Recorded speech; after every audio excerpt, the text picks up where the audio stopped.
ज्ञान चंद्रिका कर्मकांड lecture number 20। ओम नमः सिद्धेभ्य, ओम नमः सिद्धेभ्य, ओम नमः सिद्धेभ्य, ओम शुद्धात्मने नमः। नमो अरिहन्ताणं, नमो सिद्धाणं, नमो आयर्याणं, नमो वज्रायाणं, नमो लोहे सवसाहूणं, नमिऊणनेमि चन्दम् असहाय पराक्रमं महावीरं, बन्धुदय सत्तजुत्तम् ओभादेशे भवं मोक्षं, बन्धुदय सत्ता सहित अहित कर्म करिनाश, भये ज्ञान प्रकाशमय नमो तासु हुईरा। आचार्य श्री नेमिचंद सिद्धांत चक्रवर्ती ने गोमटसार कर्मकांड ग्रंथ की रचना की है। उसके आधार से पंडित टोडरमल जी ने यह सम्यक ज्ञान चंद्रिका कर्मकांड ढूंढारी भाषा में लिखी है।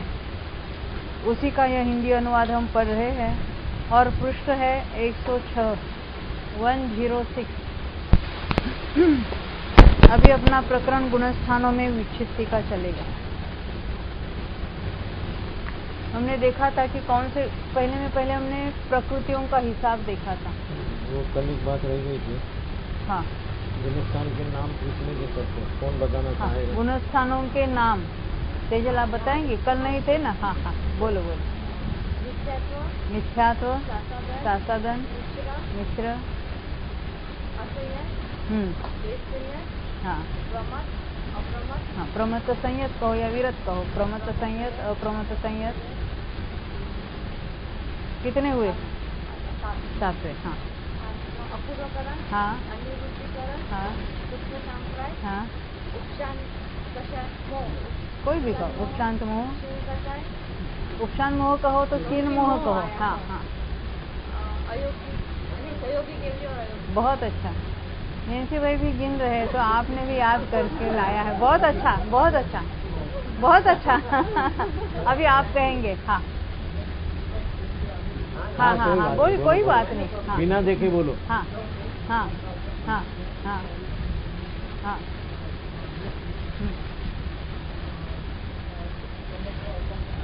हाँ हाँ हाँ, 10वां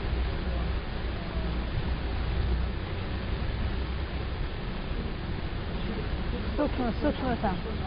हाँ, उपशांत मोह। हाँ, 13वां सहयोग केवली। बहुत अच्छा, बहुत अच्छा। हाँ, बहुत अच्छा ट्राई। खाली एक सूक्ष्म में अटक गए। सूक्ष्म है।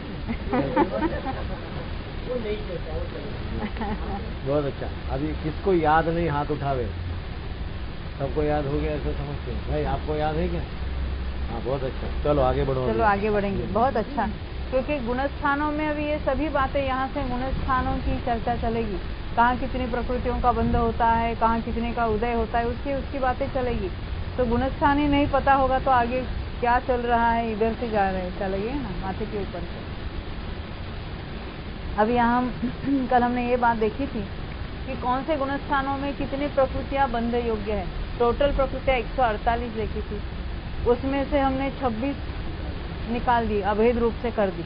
निकाल दिए ने है उसमें गर्भित कर दी तो कितनी बताई? 122। उसमें से बंद होने योग्य 120 है। बंद हो सर्वत्र, मिथ्यात्व की बात नहीं। बंधने वाली कितनी है यथा योग्य? तो 120 है। क्योंकि सम्यक्त और सम्यक मिथ्यात्व ये बनती नहीं है। मिथ्यात्व में से ये 2 प्रकृतियां प्रथमोपशम के काल में तैयार होती है, बाद में भी वो जब तक सम्यक्त उसमें से बनती रहती है। तो ये जो बंध योग्य 120 प्रकृतियां हैं, उसमें से पहले गुणस्थान में तीर्थंकर प्रकृति का बंधन नहीं है, क्योंकि वो किसके बनती है सुशीला बेन? सम्यक दृष्टि के कौन से गुणस्थान से? कौन? वो तो प्रारंभ की बात अपने प्रारंभ की बात की, परंतु किसको बनती है अगर पूछेंगे तो 4 से 8 वेद के छठे भाग तक। और आहार दिग भी पहले गुणस्थान वाले को नहीं बनती, वो किसके बनती है मिली भाई? हाँ, 7वें 8वें वाले, यानी छठे तक वो अबंध में गिनेंगे उसको। बात ख्याल में आई? तो पहले गुणस्थान में बंध योग्य कितनी? तो 117 एट ए टाइम किसी को नहीं बनती है, परंतु अलग अलग जीव उसका बंद कर सकते हैं, उसकी अपेक्षा से ये बात चलेगी। नाना जीवों की अपेक्षा कहेंगे या एक जीव की अपेक्षा कहेंगे तो कभी ना कभी वो बांध सकता है मिथ्या तो गुणस्थान। अब यहाँ कौन से प्रकृतियों की बंध विच्छित्ति, अभी विच्छित्ति का प्रकरण चलेगा।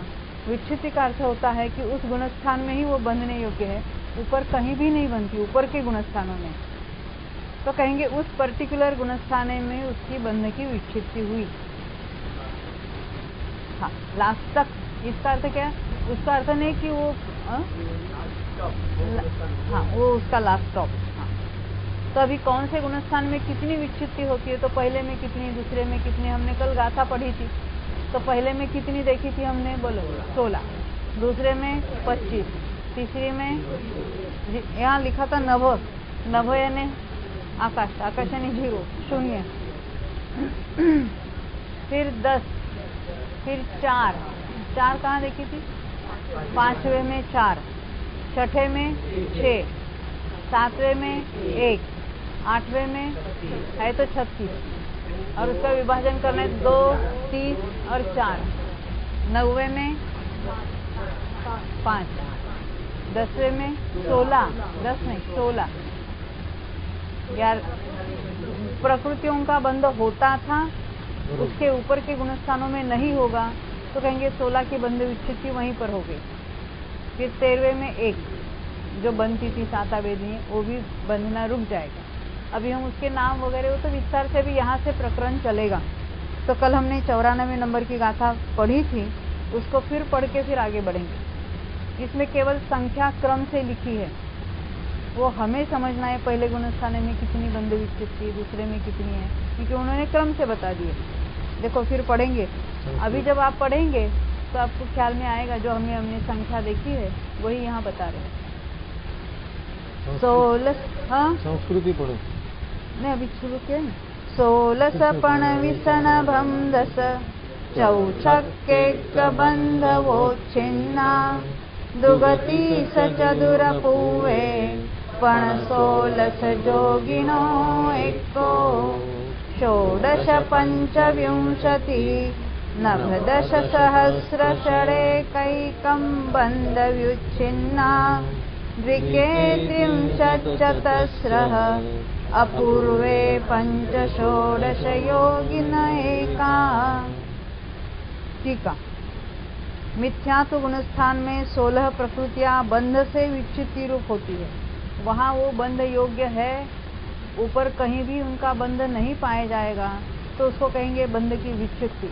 देखो ऐसा भी हो सकता है ना कि मिथ्या दृष्टि जीव है, कोई साता वेदनी का बंध कर रहा है, कोई असाता का। जो शुभ परिणाम करता है तो साता वेदनी बंधेगी, शुभ नाम कर्म बंधेगे, उच्च गोत्र भी बंधेगा। और जब पाप परिणाम अशुभ परिणाम कर रहा है तो असाता वेदनी बंधेगी, अशुभ नाम बंधेगे, नीच गोत्र बंधेगा, अशुभ आयु नरका भी बंधेगा। तो क्या हम उसको बंध विच्छित्ति कह सकते हैं? ये प्रश्न।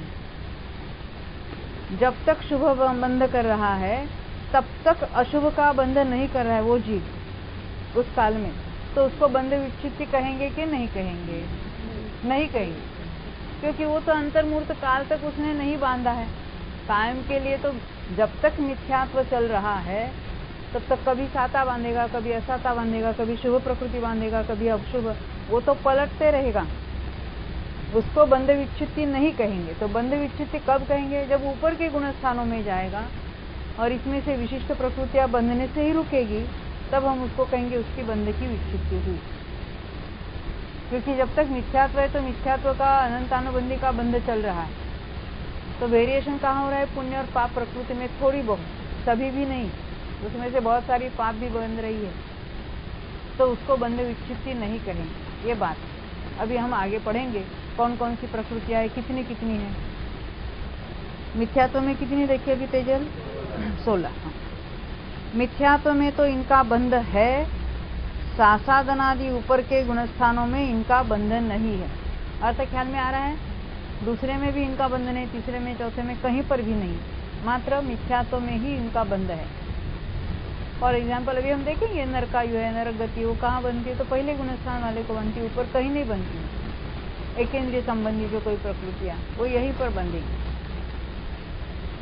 इसी तरह सर्वत्र विच्छित्ति का स्वरूप जानना। जब चौथे गुणस्थान की विच्छित्ति कहेंगे कोई भी जो पर्टिकुलर, जैसे अप्रत्याख्यानावरण कर्म जो है चौथे गुणस्थान में बंधे की विच्छित्ति, उसका अर्थ क्या है? पहले वाले को भी बनती है, दूसरे वाले को भी, तीसरे वाले को भी, चौथे वाले को, चौथे तक बनती है, ऊपर नहीं बनती तो उसको कहेंगे चौथे गुणस्थान की बंधी विच्छित्ति।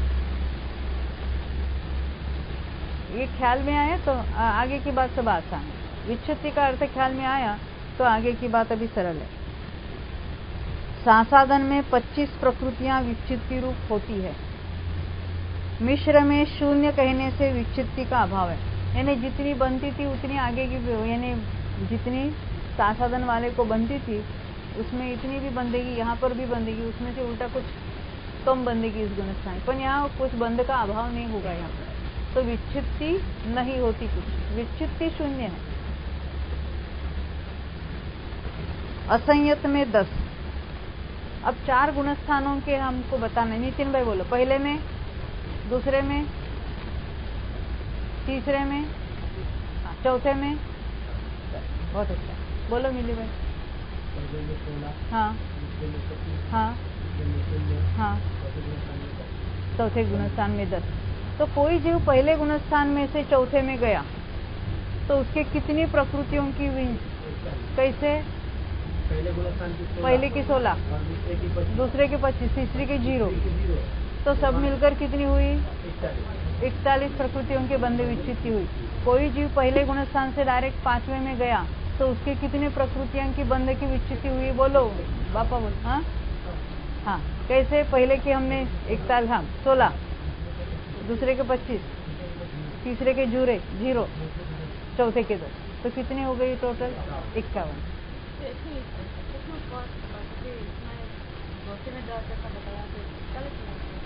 चौथे में जो गया है उसके पहले, दूसरे और तीसरे में जो बंध योग्य थी वो यहाँ नहीं बन रही है, तो हम कहेंगे 51 के बंध विच्छित्ति हुई। वो 5वें में जाने वाले को वो 10 उसमें लेना है, क्योंकि चौथे में वो बनती है। जो चौथे में गया उसके लिए 41, मैंने वो 5वें की अपेक्षा 51 बताया। चौथे में जो गया है उसके लिए पहले, दूसरे, तीसरे की गिनना, क्योंकि चौथे में तो वो जो लास्ट में कहेंगे वो तो चौथे में तो बंद है। जो 5वें में गया है डायरेक्ट उसके कितने की बंधे विच्छित्ति हुई? 51 की बंधे विच्छित्ति। ख्याल में आती है सुशीला बेन? अब वो डायरेक्ट 7वें में जाने वाले के कितने का बंध नहीं होगा? पहले से छठे तक के सभी बंध विच्छित्ति की टोटल करो, उसको कहेंगे हम। यानी कैसे गिनना इसका ख्याल में आया है ये बात? हाँ, अभी आगे बढ़ेंगे। 7वें में एक ही हो, एक ही बंद। हाँ, बंध विच्छित्ति होकर गया है तो जिसकी जितनी विच्छित्ति हुई ना वो सारे अबंध में चली जाएगी, अबंध में होकर वहाँ 7वें में पहुँच गया। हाँ, अभी 51 प्लस 4, 5वें की 4 और छठे की 6, 10 और 61 हो जाएगी। यानी कैसे गिनना है?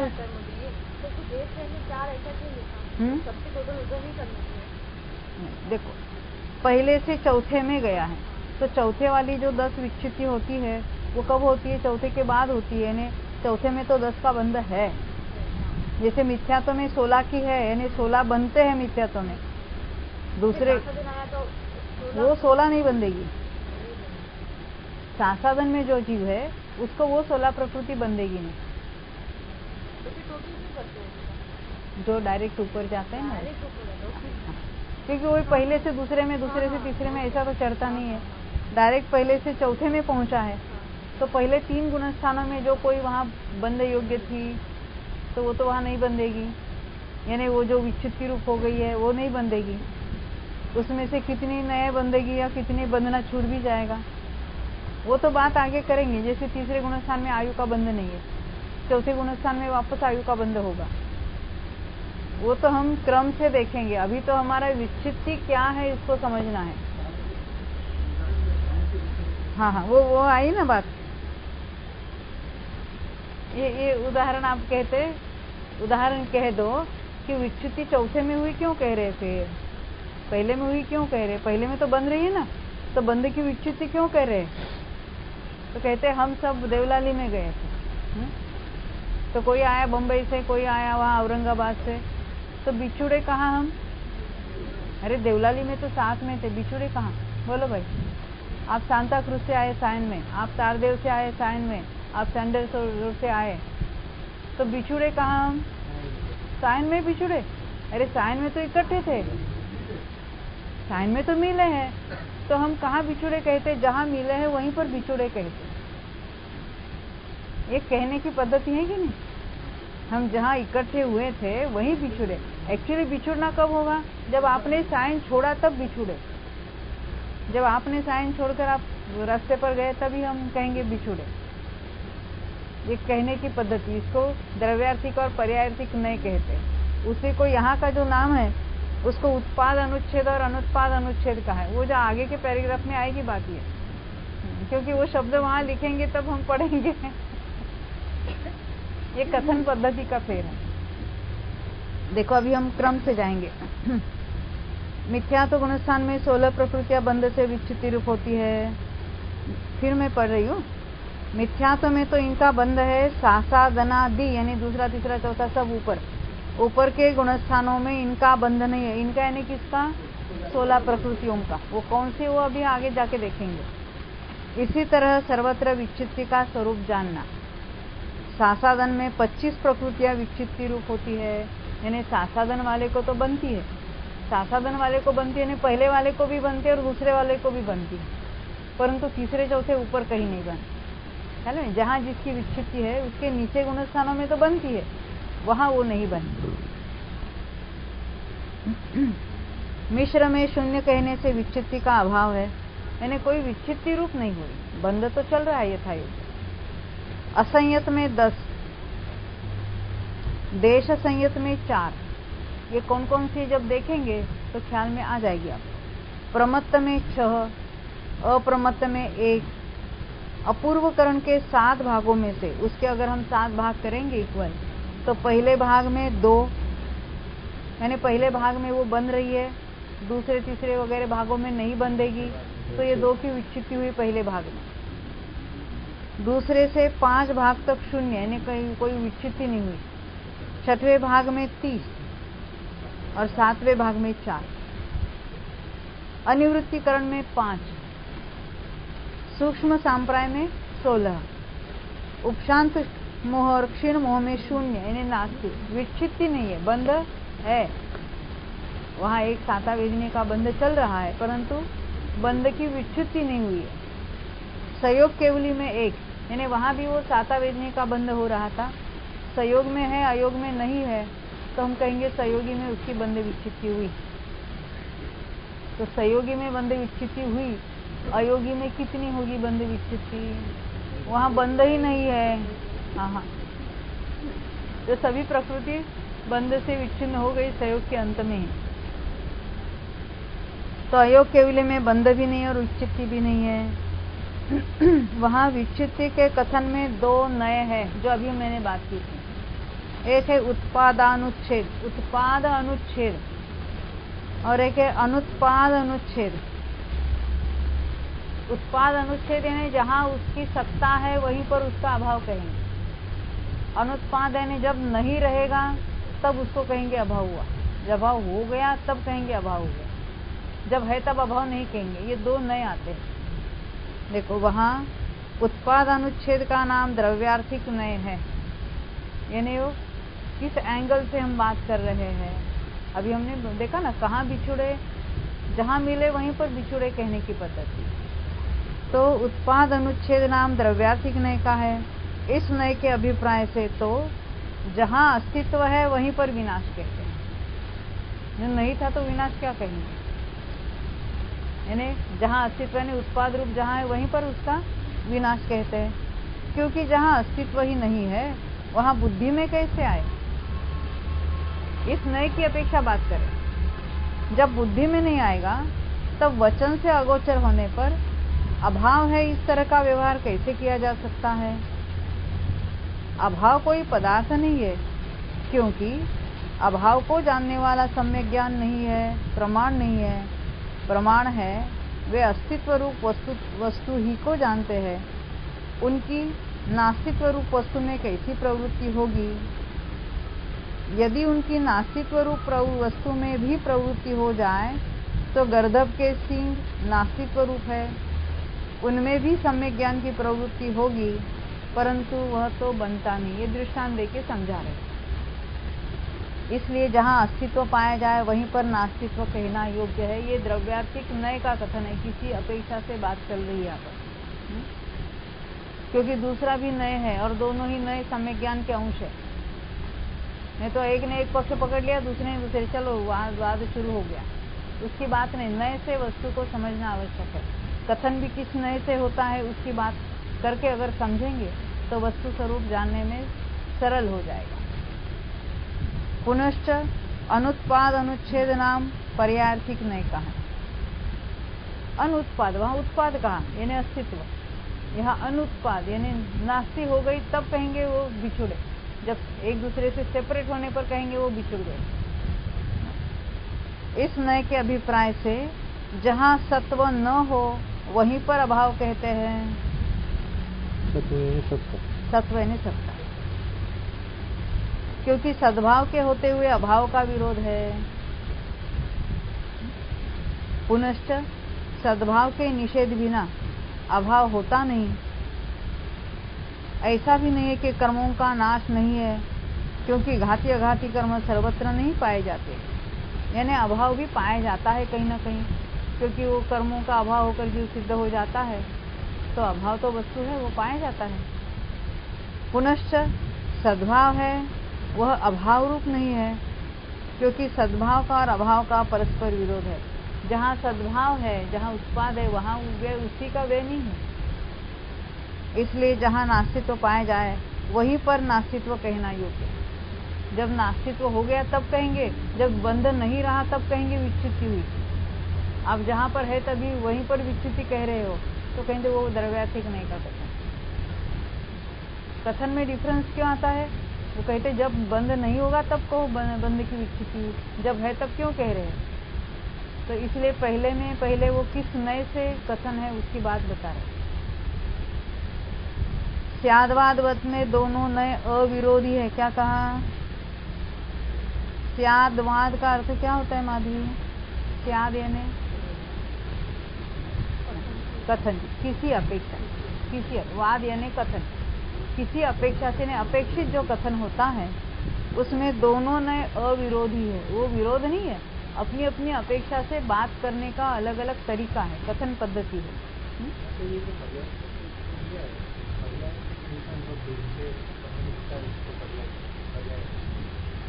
सर्वथा भेद से कथन करने को पर्यायर्थिक नहीं कहेंगे। पर्यायर्थिक ने उस पर्याय रूप से परिणमित हो गया है, उसको यहाँ पर्यायर्थिक कहा,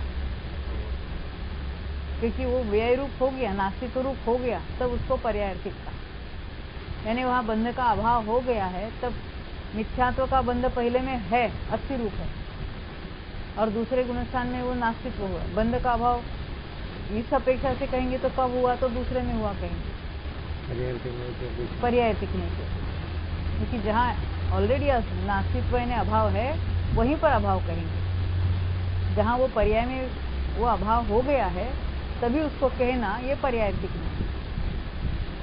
पर्यायर्थिक के अनेक अलग अलग अर्थ होते हैं। द्रव्यार्थिक नहीं ना, वो तो उसका सद्भाव है, जहाँ हो रहा है वहीं पर उसका अभाव कह देना, ये पद्धति है ना। जहाँ अस्तित्व है उसी का अभाव हो गया कहेंगे। यदि जो है ही नहीं उसका अभाव क्या है, क्या होगा? वो है इसलिए बताया। वो नई की पद्धति है, ये कथन पद्धति है। जहाँ है वहीं पर उसका अभाव कहना यही अपेक्षा है। हाँ, उसी को यहाँ उत्पाद अनुच्छेद कहा है, इसलिए उसको केवल स्पेसिफिक नाम देके बताया। इसलिए यहाँ विचित्य कथन में द्रव्यार्थिक नए रूप उत्पाद अनुच्छेद की अपेक्षा कथन है। कह दिया ना, ये जो उत्पाद अनुच्छेद है वो द्रव्यार्थिक नए रूप है। उत्पाद अर्थ विद्यमान अस्तित्व, उसका अनुच्छेद अर्थात दूर होना जिसमें नहीं है, ऐसा द्रव्यार्थिक नय है।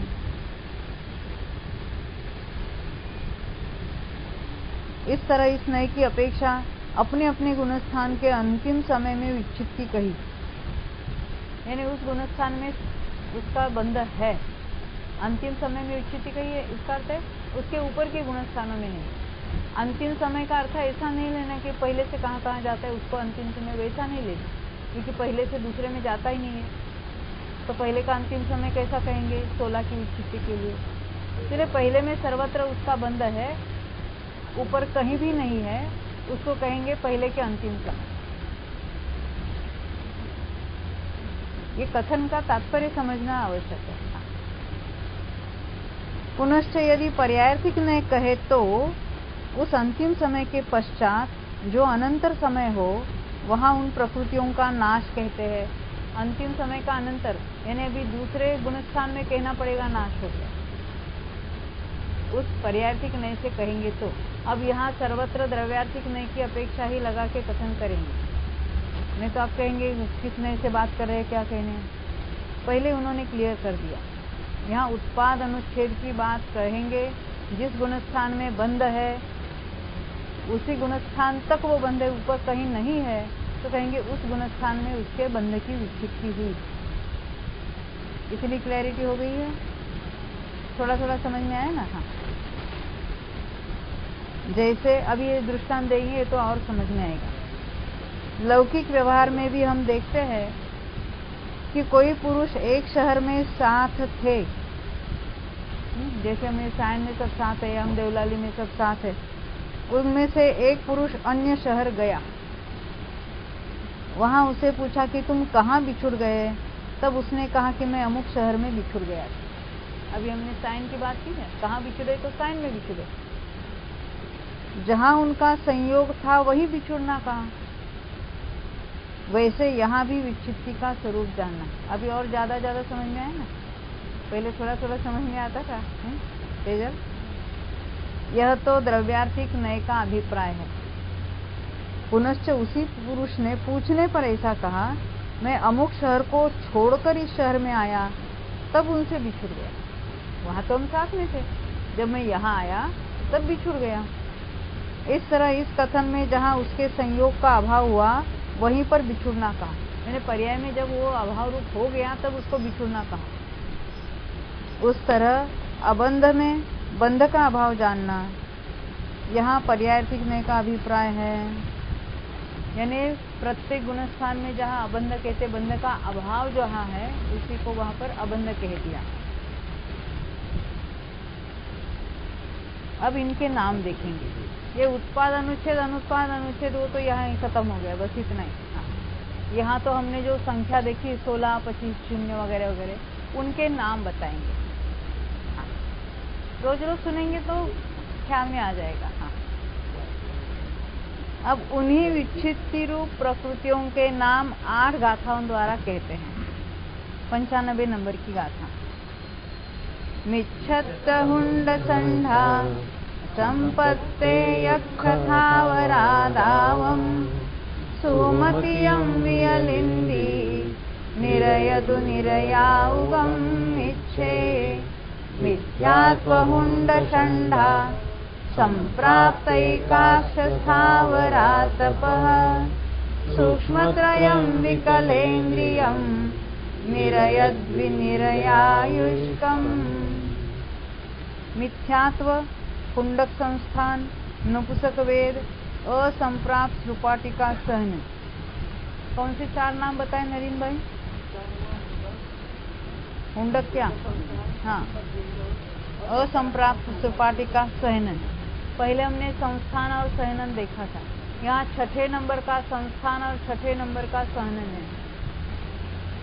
मिथ्यात्व में ही मिथ्यात्व प्रकृति बनती है, ऊपर कहीं भी नहीं बनती।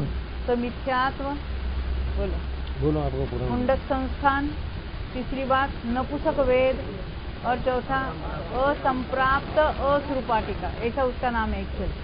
असंप्राप्त, हाँ, तो संप्राप्ता कहना, असंप्राप्ता श्रुपाटिका सहनन। अभी सबको संस्थान के नाम और सहनन के नाम याद कराने के आगे कुछ काम नहीं होगा। 6 नाम है। कौन बता पाएगा कि संस्थान कितने हैं और कौन कौन से हैं? आश्विन भाई, हाँ बोलो शुरू से पहले ऊपर से। अरे काय क्या नाम सांगितलं? हाँ, वो अटक रहे ना, तो उनको नहीं बोलना। नहीं, उनको सब लोग रुकाते हैं। बोलो बोलो बोलो। हाँ, समचक्र संस्थान, न्यग्रोध परिमंडल, साथी, कुब्जक, वामन और हुंडक संस्थान। आप बोलो। हाँ, हाँ बिल्कुल। हाँ हाँ हाँ। ये चौथा नंबर का कौन सा था? ना पहले कुब्जक ना, पहले हाँ? कुब्जक फिर वामन। कुब्जक, हाँ, फिर वामन। और पहला कौन सा था मंदिर? तीसरा मेरी, और दूसरा, और छठा। अभी ऐसा याद करना। हाँ, नली में तो उल्टे बोलना।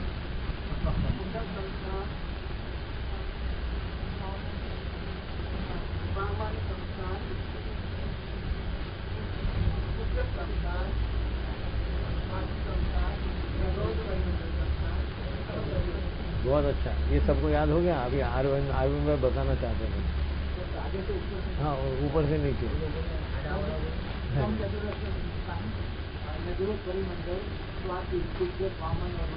बहुत अच्छा। अभी आपने थोड़ा सा ऐसा बोला, सम चतुरस्त्र संस्थान। सम ऐसा बोलना चाहिए। पूर्ण बोला, सम नहीं, सम चतुरस्त्र संस्थान। क्योंकि प्रोनाउंसिएशन भी अपना सही होना चाहिए, नाराज नहीं होना है।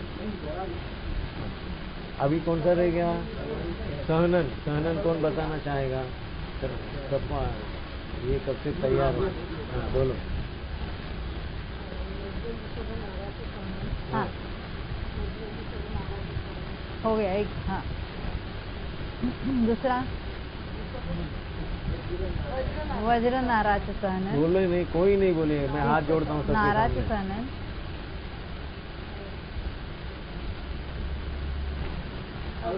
अर्ध नाराज सहनन।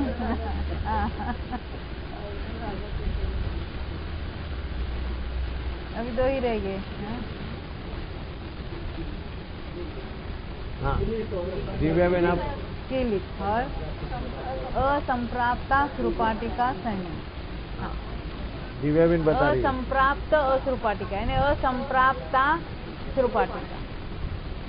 आप बोलो सभी। हाँ, वज्र नाराज। हाँ हाँ हाँ हाँ, असंप्राप्ता श्रुपाटिका सहनन। बहुत अच्छा। अभी कौन डॉक्टर बोलेंगे? हाँ, उल्टा बोलो, उल्टा। हाँ,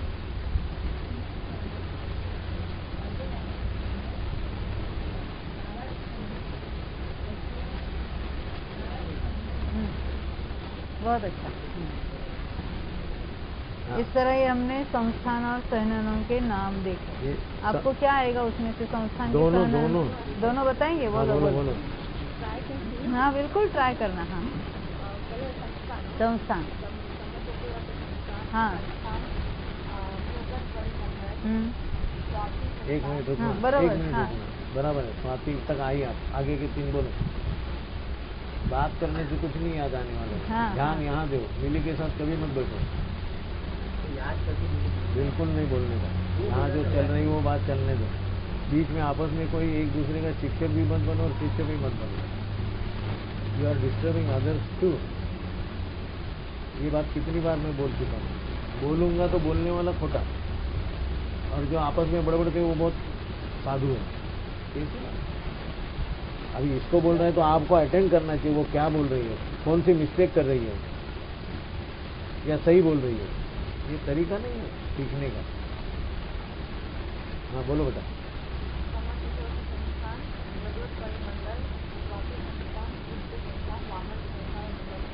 हाँ सहनन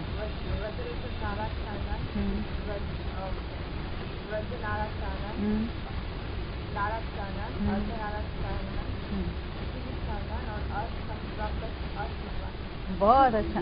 देखो ये कब कब आती है और इतना अच्छा बोलती है। ये नए शब्द है ना सभी, इसलिए बारंबार कहना उसको।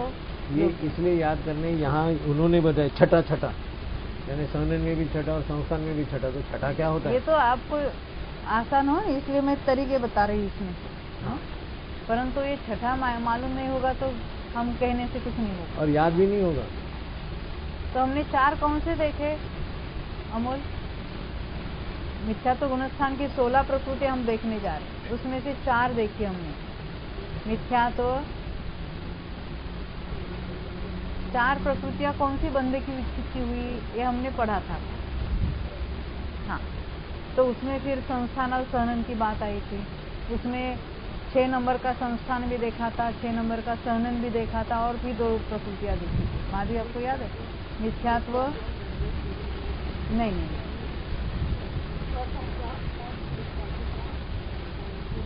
हाँ देखो, अभी कभी भी क्रम से याद करना है। पढ़ो, पुस्तक में पढ़ के बोलो अमोल। हाँ हाँ त्रिपाटिका सहनन, बस 4 आपको बताने हैं। फिर से बोलो।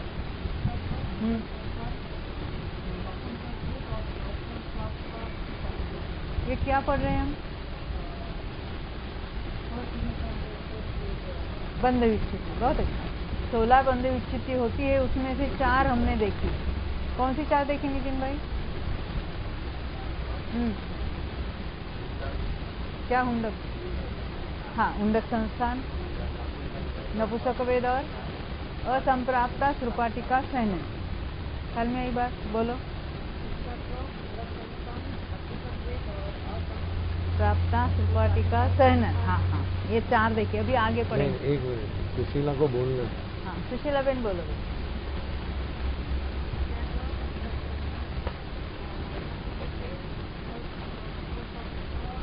प्राप्ता असंप्राप्ता श्रुपाटिका सहनन। 3 भेद करो ना, असंप्राप्ता श्रुपाटिका सहनन। ओरिजिनल पुस्तक में तो श्रुपाटिका सहनन इतना ही लिखा था। मैंने हर जगह असंप्राप्त डाला, नहीं तो कि हम वो श्रुपाटिका पहले का भूल ही जाएंगे। ख्याल में शॉर्ट में कहीं असंप्राप्त अश्रुपाटिका, यानी वो जो हड्डियां जो है, पहले वाले जो वज्र वगैरह, वो कैसे कैसे है, हड्डियों की मजबूती जो वज्र जैसे है, वज्र का वेष्टन है। नाराचने उसमें तो संधियों में खिले है, वो किलित है। अभी ये कैसे हड्डियां एक दूसरे के ऊपर केवल बंधन से बंधी हुई है, वो तो सरकती है एक दूसरे के ऊपर, मूव होती है। वो उसके जॉइंट्स एक दूसरे में फिक्स नहीं है, अलग अलग। नी जॉइंट कहो, ये जॉइंट कहो, क्या है, हड्डियां बस सेपरेट है, और वो नसों से यानी मसल्स से, टेंडन से बंधी हुई है। संस्थान इरेग्युलर भी होता है, और कैसा भी, जैसा कहेंगे बेढ़ा वैसा कोई आकार है उसको भी, क्योंकि मनुष्यों की भी बातें होगी।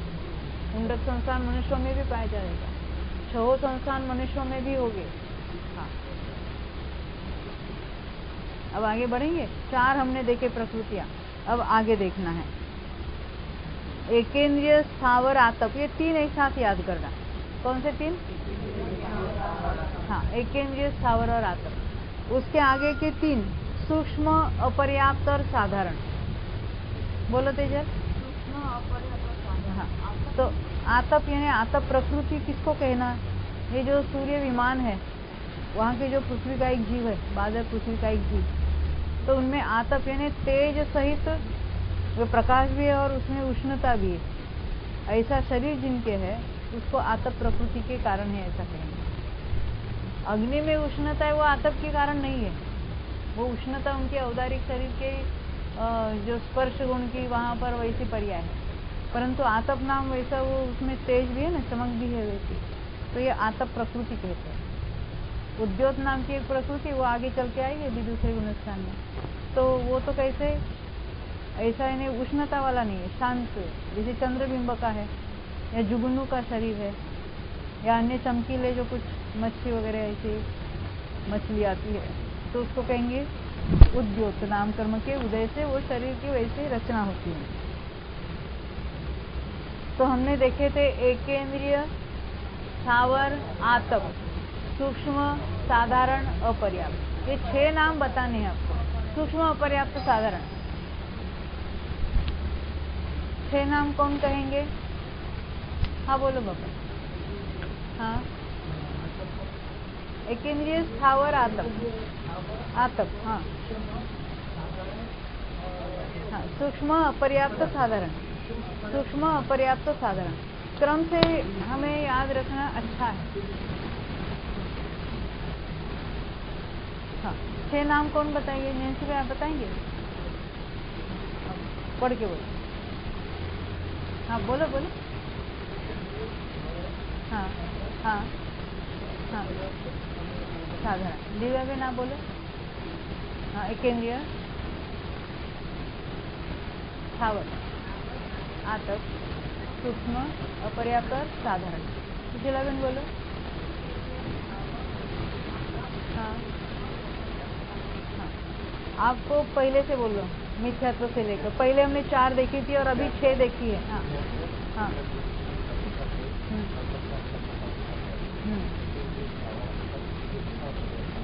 हाँ, एकेंद्रिय, स्थावर, आतप, सूक्ष्म, अपर्याप्त और साधारण। अरविंद भाई आप बोलेंगे? पहले 4 भी बोलना है। हाँ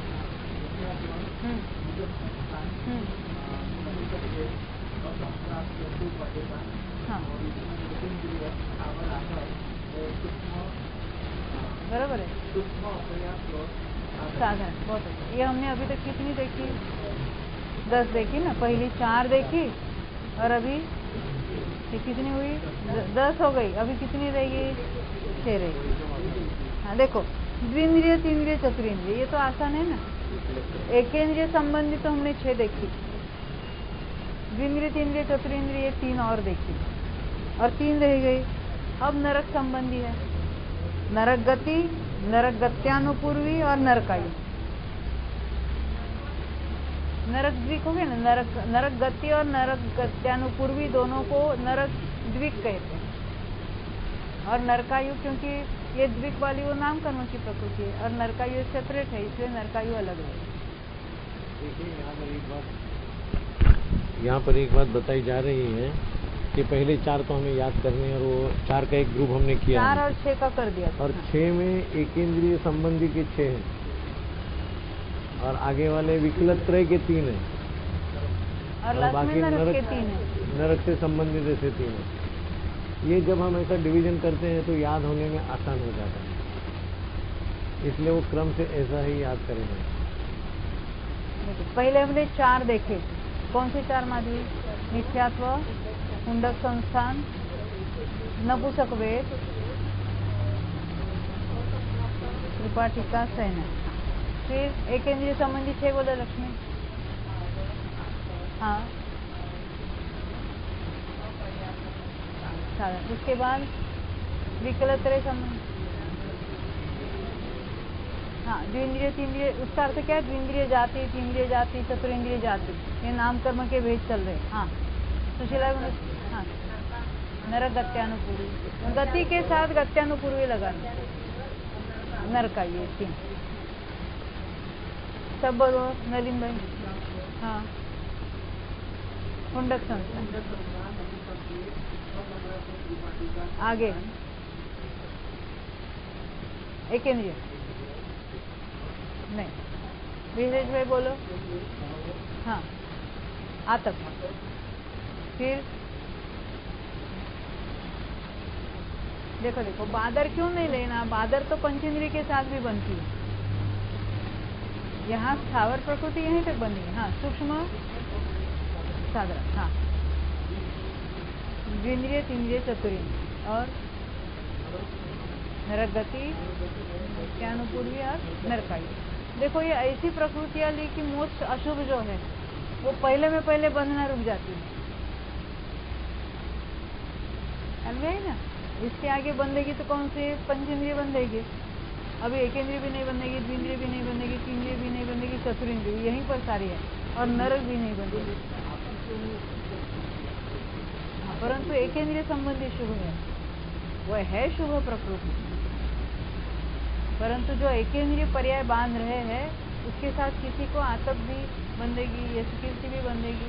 हाँ, एक इंद्रिय के साथ कुछ शुभ प्रकृतियां भी बनती है, परंतु वो बादर एक इंद्रियों के, इसलिए उसको पहला ग्रुप में लिया और बाद में सूक्ष्म, अपर्याप्त और साधारण ले लिया।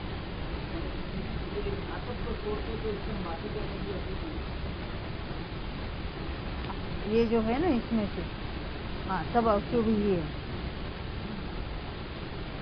बराबर। आतप वैसे है शुभ, परंतु एक इंद्रिय संबंधी है, एक इंद्रिय के साथ ही बनती है वो, तो इसलिए उसका बंध भी रुक जाता है वहां पर। यहाँ मेजॉरिटी अशुभ प्रकृतियां हैं। 16 के 16 कौन बताएगा? आप बताएंगे ना? हाँ बोलो। हाँ हाँ न कुछ। हाँ, बहुत अच्छा। हाँ हाँ, आतप, आतप। हाँ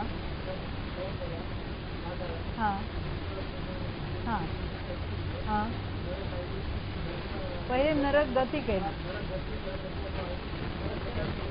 नर, बहुत अच्छा। ये 16 की बंधेगी स्थिति। बोलो मिली भाई, बोलो। हाँ,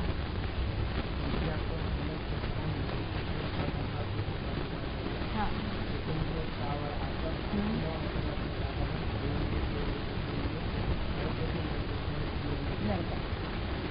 तो एक बार बार सुनने से याद हो जाता है।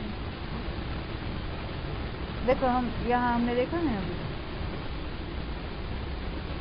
तुम नलिन भाई को पूछते नहीं, वो नाराज हो गए। अभी बताते बताते इनको बताए ना। हाँ,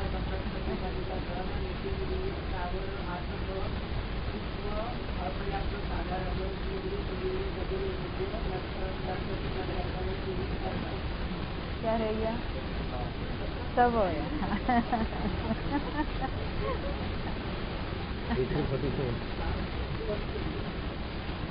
देखो, सभी को असंप्राप्ता श्रुपाटिका बोलना है।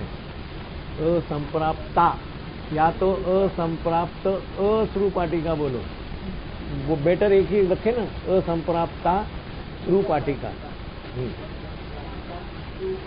बहुत आसान है कि एक बार वो स्पष्ट शब्द उच्चारने की और बोलने की आदत हो जाएगी ना, यानी समझना भी आवश्यक है। जैसे गत्यानुपूर्वी, नरक गत्यानुपूर्वी कहना, नहीं, गत्यानुपूर्वी, आनुपूर्वी शब्द है, गति के आगे आनुपूर्वी लगाना, गत्यानुपूर्वी। मैं समझ सकती हूँ आप लोगों के तो अंग्रेजी मीडियम से आए हो और ये हिंदी बोलना भी कठिन है, तो ये तो और भी। हाँ, ये अच्छी कच्ची मीडियम से आई। कोई बात नहीं, अगर हम बार बार सुनते हैं तो कुछ भी बात सुनने से हम बोलने भी लगते हैं। तो कथा सुना ना, कथा सुनी है। हाँ। ये बहुत याद कर करके थक गए अभी। जो हम सुनते हैं वही बोलते हैं। देखो मेडिकल का भी नियम है, कोई बोल नहीं सकता ना, बच्चे बोलते नहीं है, तो पहले में पहले हम टेस्ट करते कि वो सुन सकते हैं कि नहीं, क्योंकि सुनेंगे नहीं तो बोलेंगे क्या। तो जो हम उनके साथ बोलते हैं वो सुन सुनकर वो बोलने लगते हैं। तो पूना में हम शिविर करने जाते थे 97-98 के आसपास, साल भर में तो 3-4 शिविर करते थे, 2-2 महीने में एक बार, 10-10 दिन तक। तो वहाँ यही बात हम बताते थे कि स्वाध्याय करना और बार बार करने से हमें वो शब्द ख्याल में आते हैं, बोलते हैं, सुनते हैं, तो हमें उसका अर्थ भी ख्याल में आता है।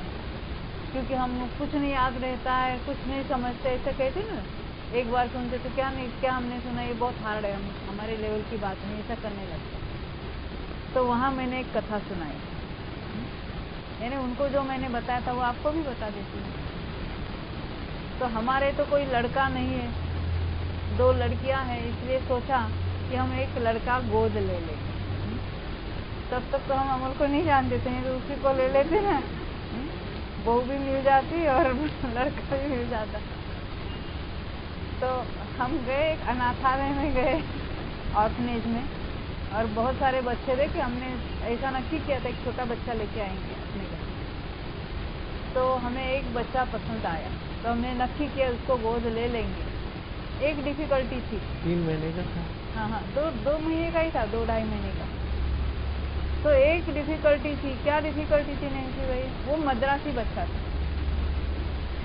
तो हमने क्या नक्की किया कि एक टीचर लाएंगे घर में, मद्रासी भाषा सिखाने वाला। 6 महीने हम मद्रासी का अभ्यास करेंगे, बाद में वो बच्चे को लाएंगे। तो हमने सही किया कि नहीं किया? क्यों? अरे तो वो आपके घर में लाते तो वो मराठी सीख जाता है, ऐसा कहते हैं आप? नहीं, हाँ।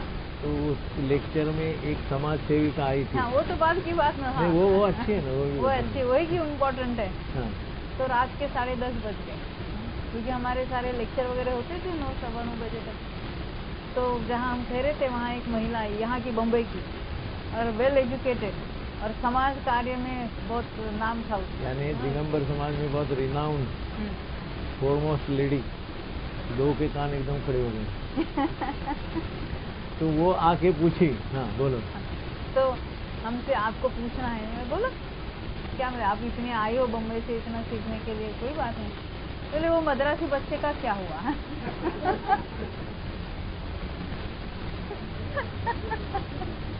आपने गोद लिया कि नहीं? कहने का प्रयोजन क्या था कि जो बच्चा हमारे घर में जन्म लेता है, हम उसके साथ जिस भाषा में बात करते वो सीख जाता है। तो उसको ऐसा सचमुच लगा कि हम जाके गोद लेने वाले थे। वो मद्रासी बच्चे का क्या हुआ? हमने बोला अरे बाप रे, ये सारा कहने का प्रयोजन ही ख्याल में नहीं आया उनके। यानी आपका कहने का प्रयोजन ऐसा है कि चांडालनी के 2 पुत्र होते हैं, एक ब्राह्मण के यहाँ उछरता है और एक चांडालनी के घर में रहते हैं। वो तो दारू से नहाता है, इसका अर्थ क्या? सारी गंदी बातें वो सीख जाते हैं। कहाँ? जैसे उसके वहाँ बच्चे माँ बाप तो सिखाएंगे, वैसे हम रोजाना ये याद करेंगे। कौन से? विच्छत्ति के पहले गुणस्थान के 16 जो नाम है।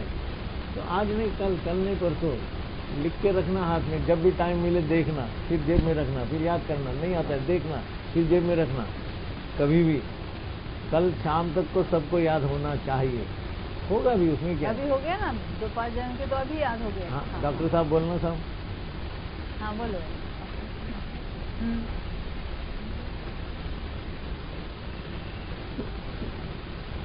नपुंसक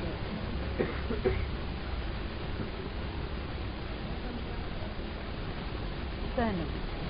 हाँ,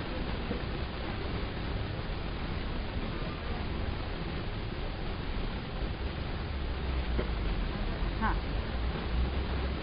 हाँ, विकल्प बोलने की जरूरत नहीं है, डायरेक्ट नाम बता दो। हाँ,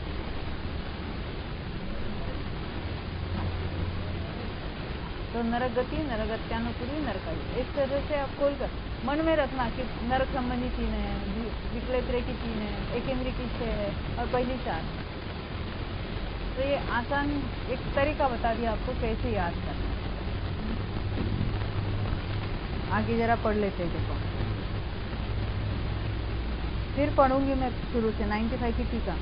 मिथ्यात्व, हुंडक संस्थान, नपुंसक वेद, असंप्राप्त त्रिपाटिका सहनन, एकेंद्रिय स्थावर आतप, सूक्ष्म अपर्याप्त साधारण, विकलत्र 3, द्विंद्रिय, तीन्द्रिय, चतुरिंद्रिय। जब आप कहेंगे ना 16 नाम, तो ये बोलने की जरूरत नहीं विकलेंद्रिय 3 कहते, डायरेक्ट 3 बता देंगे। नरक गति, नरगत्यानुपूर्वी, नरद्विक और नरकायु, इन 16 प्रकृतियों के बंध का कारण मिथ्यात्व ही का उदय है। क्या कहते हैं? ये क्यों बनती है? मिथ्यात्व के उदय में ही बनती है। इसलिए ये प्रकृतियां मिथ्यात्व गुणस्थान के अंत समय में विक्षिप्ति रूप हुई। क्या अनंतानुबंधी के उदय रूप उदय में नहीं बनती? यदि उनके भी उदय में बनती तो दूसरे गुणस्थान में भी बननी चाहिए थी। इसलिए इनका बंध यहाँ मिथ्यात्व गुणस्थान में है, वो मात्र मिथ्यात्व के उदय में ही बनती है। जो प्रकृतियां दूसरे गुणस्थान में बनती है ना, अभी 25 बंध विक्षिप्ति होने वाली है, वो पहले में भी बनती है, दूसरे में भी बनती है, तो उसको कहेंगे मिथ्यात्व से भी बनती है, अनंतानुबंधी से भी। उसका कारण हम जब उसकी बात आएगी तब देखेंगे। देखो, ये प्रकृतियां मिथ्यात्व गुणस्थान के अंत समय में विक्षिप्ति रूप हुई। ये पहले गुणस्थान की विक्षिप्ति ख्याल में आई सबके। अब हम दूसरे ये गाथा पढ़ेंगे, उसकी बात करेंगे। पर कल जब हम मंगलाचरण के बाद पहले 16 प्रकृतियों को फिर से याद करके फिर आगे बढ़ेंगे। 16 है और आगे की 25 आने वाली। 16 और 25 हुई तो वो मोक्ष मार्ग तो आधा पार कर दिया ना हमने। हाँ, इसने शुरू हो गया, इन्हें वो बंद आधा पार कर दिया। हाँ, देखो 96 नंबर की गाथा। विधेय गुणे अणथीनदि दुभगति संधान संहित चौकम दुग्गमणिनीचम तिर्यदुकुजोवतिर्याओ द्वितीय गुणे अनस्यानत्रय दुर्भगत्रय संस्थान संहति चतुष्कम दुर्गमन स्त्रीनीचम तिर्यग्विकोद्योततिर्यगायु। देखो, इसमें एक आसान तरीका बताती हूँ। दूसरे गुणस्थान में अनंतानुबंधी का बंध यहाँ है, आगे कहीं पर भी नहीं।